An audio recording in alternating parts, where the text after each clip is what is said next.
వాళ్ళే చేస్తారులే చూస్తారులే అన్నట్టు ఇడిచిపెడితే నిన్ని అలా పని చేసేటట్టే లేరు కొంతమంది ఆఫీసర్లు. అందుకే ఆ సొంటోళ్లను తాపకోసారి పిలిచి సురుకులు పెడతానే ఊర్రు లీడర్ సాబులు. అందరికంటే ఎక్కువ ఏపీల ఆఫీసర్లను పరుగులు పెట్టిస్తుర్రు పెద్దసార్లు.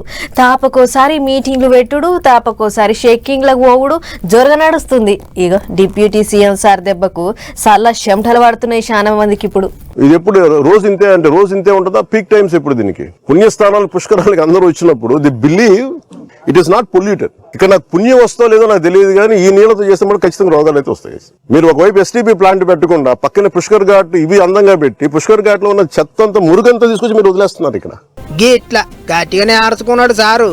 రాజమండ్రి గోదావరి గట్టు పోంటి రెండో రోజు కూడా డిప్యూటీ సీఎం ఆఫీసర్లను మంత్రులను ఎంటబెట్టుకొని తిరిగిండు. ఎండలు ఎగబడి కొడుతున్నాయి కాబట్టి సల్వకాన్ల అద్దాలు పెట్టుకొని చెత్తిరి పట్టుకొని పోయిండు సారు. ఇక ఓ పేపర్ మిల్లు చేయబట్టి అడ్డమైన గలీజు మొత్తం వచ్చి గోదాట్లే కలుగుతాందట. దగ్గరుండి గా నీళ్లను పరీక్ష చేయించిండు. పబ్లిక్ కు అడ్డమైన రోగాలు వస్తే ఎవరిది బాధ్యత అని లెస్స కోపానికి వచ్చిండు ఉప ముఖ్యమంత్రి. అంతేకాదు 13 కోట్ల ట్యాక్స్ పెండింగ్ లో ఉన్నా ఏంటి వసూలు చేయలేదో చెప్పుండ్రే అని ఆఫీసర్లను మంచిగానే అరుచుకుండు. మీరు ఉద్యోగాలు ఉపాధి పోతే పోద్ది. ఇక్కడ ఇప్పుడు నీళ్లు తాగుతారు. మీరు తెలుసు ఏలూరులో మీకు తెలుసు ఎంతమంది చచ్చిపోయారు. ఎంతసేపు మీరు కులాల గురించి మాట్లాడటం, వర్గాల గురించి మాట్లాడడం తప్ప బేసిక్ కామన్ సెన్స్ అందరికి ఇక్కడ కూర్చోబెట్టి ఎవరి దగ్గర అందరూ పోతారు కదా.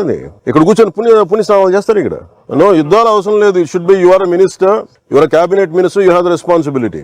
ఇట్లా 2 దినాలు రాజమండ్రిలో ఉన్న పవన్ సారు ఆఫీసర్లకు చెమటలు పట్టించిండు.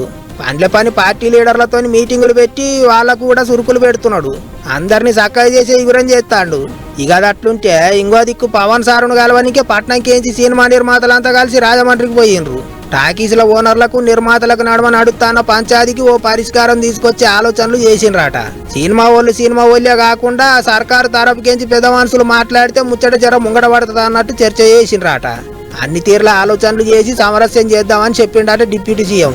మరిగా చూడాలి ఎట్లా కొసేలుతుందో. అన్నీ అవగానే సర్జరీ అయినాక మళ్ళా డ్యూటీకి ఎక్కిన పవన్ సారు అందరిని పరుగులు పెట్టిస్తాడు కదా అనుకుంటారు పబ్లిక్.